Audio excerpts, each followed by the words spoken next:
ఓం మహాగణాధిపతయే నమః. ఓం గురుభ్యో నమః. ఓం శ్రీమాత్రే నమః. పరమేశ్వర స్వరూపమైనటువంటి జ్యోతిష, వాస్తు మరియు ఇతర అనేకమైనటువంటి శాస్త్రములను మనకు అందించినటువంటి మహర్షులకి నమస్కారం.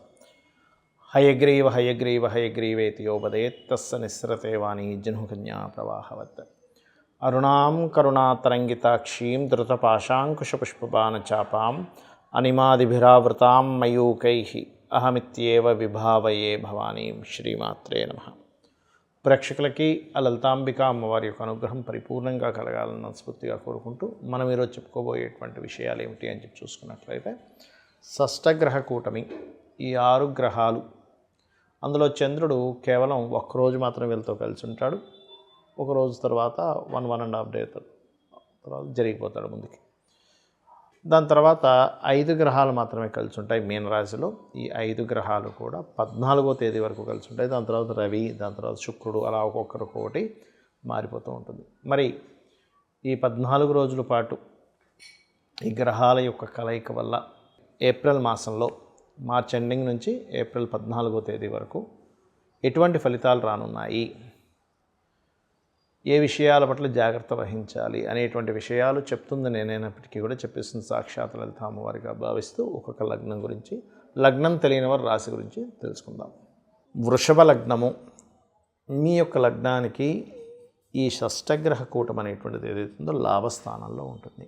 లగ్నంలో మీకు ఎట్లాగో గురువు కూడా ఉన్నారు, అండ్ ధనస్థానంలో కుజుడు, పంచమ స్థానంలో కేతువు. కాబట్టి ఈ షష్టగ్రహ కూటమి మీకు ఇచ్చేటువంటి మొట్టమొదటిగా లాభం ఏమిటి, దీనివల్ల మీకు కలిగేటువంటిది చూసుకున్నట్లయితే, కొన్ని కొత్త అగ్రిమెంట్స్, కొత్త పరిచయాలు, వివాహం కోసం ఎప్పటి నుంచో ప్రయత్నం చేస్తున్నాము అనుకునేటువంటి వారికి వివాహ ప్రయత్నాలు సక్సెస్ అవ్వడం, 11వ స్థానంలో అధిక గ్రహాలు ఉన్నందుకు ఏదైనా ఒక విషయం మేనిఫెస్ట్ అవ్వడం. చూడండి, ఒక్కోసారి మనం ఫలానాది అనుకుంటున్నారంటే ఇక్కడ సక్సెస్ రేట్ వరకు వచ్చి ఇక్కడ మిస్ అవుతుంది, అది ఫుల్ఫిల్ అయిపోతే బాగుండు, ఆ పని అయిపోతే బాగుండు. కొంతమందికి పనులు ఎలా ఉంటాయంటే ఒక చిన్న పని అయిపోతే కొన్ని కోట్లు కలిసి వస్తూ ఉంటాయి. అట్లాగా ఏదైనా సరే ఎండింగ్లో ఆగిపోయింది, అది ముందుకు కదలట్లేదు అనుకునేటువంటి వారికి, వృషభ లగ్నం వారికి లాభంలో అధిక గ్రహాలు ఉన్నప్పుడు అనేక రకమైన లాభాలు, ఇంట్లో ఒక శుభకార్యం జరగడానికి ఈ కాంబినేషన్ ఇస్తుందన్నమాట. అంటే ఈవెంట్ ఫుల్ఫిల్మెంట్ అంటూ ఉంటారు 11వ స్థానంలో ఉండేటువంటి గ్రహాలు. అటువంటి శుభ సంబంధించినటువంటి ఫలితాలు ఇస్తాయి. మరి జాగ్రత్తలు ఏం తీసుకోవాలి అని చెప్పి చూసుకున్నట్లయితే, ప్రధానంగా మీరు ఇక్కడ వాహనాల మీద వెళ్ళేటప్పుడు జాగ్రత్త తీసుకోండి. లాంగ్ జర్నీ చేసేటప్పుడు ప్రధానంగా వాహనాల మీద, అదేవిధంగా విద్యార్థులు విద్యా సంబంధించినటువంటి విషయాల్లో నిర్ణయం తీసుకునేటప్పుడు కాస్త జాగ్రత్తగా ఉండాలి. అలాగే మరొక విషయం ఏంటంటే, ఇక్కడ మీరు ఏదైనా ఒక ప్రాపర్టీ కొంటున్నారు, అది గవర్నమెంట్ సంబంధించిన ల్యాండ్ ఏదైనా ఉందా, అందులో ఒక్కోసారి మనం చూడండి ఏదో ప్రాపర్టీ కొనేసిన తర్వాత అది గవర్నమెంట్ అండర్టేకింగ్లో ఉన్నదని మీరు ఎలా కొన్నారంటూ ఉంటారు. కాబట్టి అది ఎటువంటి ప్రాపర్టీ తీసుకుంటున్నాము, ఎటువంటి కోర్సెస్ తీసుకుంటున్నాము, అలాగే తల్లిగారి ఆరోగ్యం విషయంలో కూడా కొంత జాగ్రత్తగా ఉండండి. ఇక్కడ ఏమవుతుంటుందంటే, ఒక్కోసారి మన ఎక్స్పెక్టేషన్స్ ఫలానంత లాభం రావాలని ఒక టార్గెట్తో వెళ్తూ ఉన్నప్పుడు మనకి కొంత స్ట్రెస్ అనేది పెరుగుతూ ఉంటుంది. పోయి అంటే వస్తాయి, అన్ని రకాల లాభాలు వస్తాయి, కానీ ఈ యొక్క విషయంలో ఎందుకంటే ఇక్కడ ఆలోచన స్థానంలో మీకు కేతు ఉన్నాడు.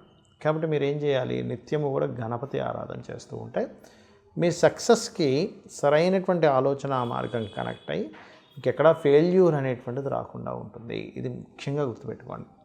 అలాగే మరొక విషయం ఏంటంటే, ఇక్కడ చూసుకున్నట్లయితే ఈ యొక్క వృషభం వారికి మరి ఈ ఇబ్బంది కలగకుండా ఉండాలి అంటే మీరు చేయవలసింది ఏమిటి అంటే, ఏదైనా ఒక భూమి ఖచ్చితంగా కొనాలి అనుకుంటున్నాం, కానీ తప్పనిసరిలో ఇప్పుడు మరి ఈ షష్టగ్రహ కూడా ఉంది కదా, మణిద్వీప వర్ణన చేసుకుంటూ ముందుకు వెళ్ళండి.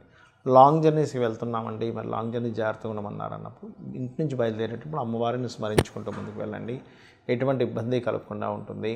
మరియు నిత్యము గణపతి ఆరాధన చేసుకోవడము, రాహుకేతు శని గ్రహాల దగ్గర దీపారాధన చేయండి, అనే విధాలా మీకు బాగుంటుంది.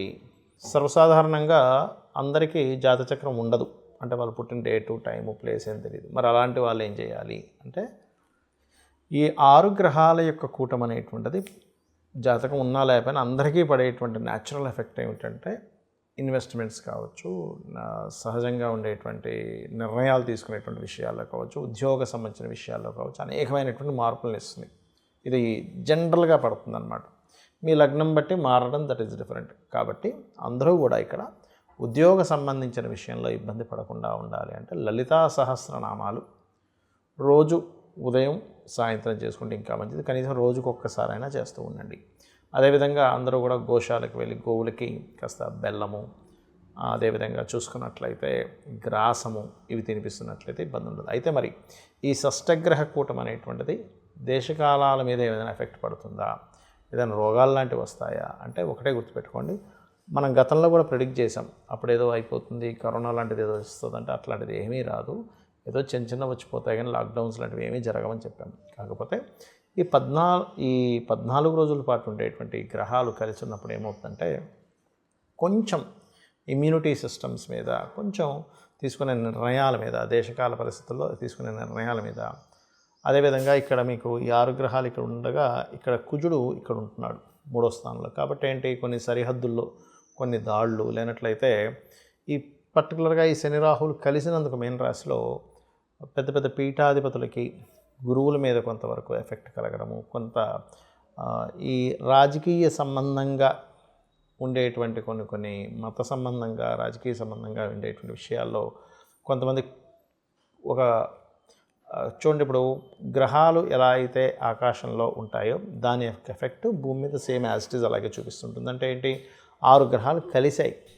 దీన్ని బట్టి ఏంటి, కొన్ని పార్టీలని లేనట్లయితే ఒక పార్టీని టార్గెట్ చేస్తే మిగతావన్నీ కలుస్తుంటాయి, ఒక కలిసికట్టుగా పొత్తు అంటూ ఉంటారు. అట్లా ఏవైనా సరే కొంతమంది పొత్తు పెట్టుకోవడము అట్లాంటివి కాస్త దేశ రాజకీయాలు కావచ్చు వీటిలో ఉంటుంది. అదేవిధంగా ఇది జలరాశుల్లో ఇన్ని గ్రహాలు ఉన్నందుకు జల సంబంధంగా అంటే సముద్రంలో కావచ్చు లేనట్లయితే వీటిలో తెలియని ఒక కొంచెం వాటర్ రిలేటెడ్ సంబంధించిన విషయాల్లో కొంతవరకు దాని యొక్క ఇవి పెరగడం, ఒక్కోసారి చూడండి సుడిగుండాలు ఏర్పడ్డాయనో లేకపోతే వాటరు ఇట్లా ఒకటేసారి సునామీ వచ్చినట్టుగా వాటర్ ఇది రావడం ఇట్లాంటివి అనమాట, ఇట్లాంటివి ఇస్తూ ఉంటుంది అది. అలాగే మరొక విషయం ఏంటంటే ఇక్కడ ప్రధానంగా ఈ 6 గ్రహాల కూటమి అనేటువంటిది రాజకీయ సంబంధించిన విషయాల్లో మార్పులను ఇస్తుంది, గుర్తుపెట్టుకోండి. ఎందుకంటే ఇక్కడ మీరు గమనించుకున్నట్లయితే ఈ రవి కూడా ఇందులోకి వచ్చి కూర్చొని దాని తర్వాత రవి ఎగ్జాల్ట్ పొజిషన్లోకి వెళ్తాడు 14వ తేదీ నుంచి. కాబట్టి ఈ యొక్క విషయంలో ఇట్లాంటివి జరగనున్నాయి. మరి అందరికీ కూడా ఎటువంటి పరిహార మార్గం చేసుకోవాలి చూసుకున్నట్లయితే ఒకటే, ఈ గ్రహాలు ఇలా కలిసినప్పుడు ఎవరైనా సరే చండీ పారాయణం చేయడం, ఓం దుమ్ దుర్గాయ నమః అనే నామస్మరణ చేయడము, అదేవిధంగా గోశాలలకు వెళ్ళి గోవులకి చక్కగా మీరు గ్రాసము లేనట్లయితే బెల్లము ఇటువంటివి తినిపించడం, క్యారెట్స్ ఇటువంటివి తినిపించడం, అదేవిధంగా చండీ పారాయణం చేయించుకునే శక్తి లేని వారు కనీసం చండీ వినొచ్చు, తప్పేం లేదు. లేదా చండీకి సంబంధించినటువంటిది దాని మొత్తం వివరణతో మనకి యూట్యూబ్లో ఉంటాయి. అసలు చండీ సంబంధించింది ఏమిటది అనేటువంటి చండీ సప్తశతి పారాయణాలు దాని గురించి వివరంగా విశ్లేషించుకుంటూ అటువంటివి వినడం చేస్తే కూడా చాలా అంటే చాలా మటుకు మీకు దీని యొక్క గ్రహ ప్రభావం తగ్గుతుంది. కాకపోతే ఏదో అయిపోతుందని మాత్రం భయపడాల్సిన పని లేదు, గుర్తుపెట్టుకోండి. ఏదో అయిపోతుందండి, ప్రపంచం మొత్తం అల్లకల్లోలం అయిపోతుంది అంతా ఏం లేదు, కానీ చిన్న చిన్న ఎఫెక్ట్స్ ఉంటాయి, అంతకు మించి ఏం కాదు. ఎందుకంటే ఈ గ్రహ కూటములు అనేటువంటివి మనకి ప్రతి 2 సంవత్సరాలకు ఒకసారో ఇట్లా వస్తూనే ఉంటుంది. కాబట్టి పెద్దగా భయపడకండి. కాకపోతే ఇక్కడ ఏంటంటే మనం చూస్తున్నాం ఉద్యోగాల మీద పడుతున్నటువంటి ఎఫెక్ట్, ఉద్యోగాల మీద ఎక్కువ ఎఫెక్ట్ చూపిస్తుంది ఈ గ్రహ కూటమి అనేటువంటిది. కాబట్టి ముందు నుంచే కొంచెం అలర్ట్గా ప్లాన్డ్గా ఉండండి.